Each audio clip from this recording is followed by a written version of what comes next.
তুমি কি ভালো সফটওয়্যার ইঞ্জিনিয়ার হতে চাও? তাহলে কোনো একটা কোর্স কেনার আগে এই ভুলগুলো কখনো করো না। বেশিরভাগ স্টুডেন্ট শুধুমাত্র প্রাইস দেখে।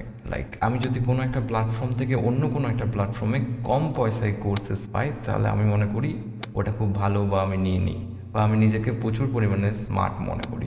কিন্তু ভালো সফটওয়্যার ইঞ্জিনিয়ার বানাই প্রাইস নয়, মেন কতগুলো জিনিস সেগুলো ভালো। তোমার যে মেন্টর তোমাকে ট্রেনিং করাচ্ছে বা পড়াচ্ছে, তার ইন্ডাস্ট্রি এক্সপিরিয়েন্স আছে কিনা, তোমাকে প্রপারভাবে end to end from scratch to high level like ধরে ধরে লাইভ প্রজেক্ট তোমাকে করাবে কি করাবে না।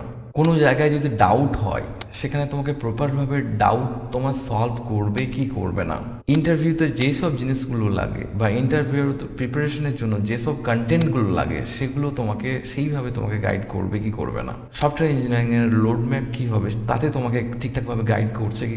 আর মোস্ট ইম্পর্ট্যান্ট জিনিস হলো যে তোমাকে রেফারেন্স দিচ্ছে কিনা, কোথায় অ্যাপ্লাই করতে হবে, কিভাবে অ্যাপ্লাই করতে হবে, বা সেই ইনস্টিটিউট থেকে যারা পাস আউট হয়েছে তাদের সাথে তোমাকে লিঙ্ক করিয়ে দেবে কিনা, যাতে তুমি তাড়াতাড়ি ইন্টার্নশিপ বা জব পেয়ে যাও।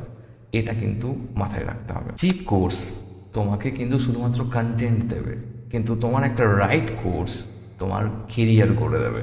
তাই শুধুমাত্র প্রাইস নয়, আউটকাম তাকে কম্পেয়ার করো। লাইক তুমি কিভাবে সাকসেসফুল হবে, কিভাবে একটা চাকরি পাবে।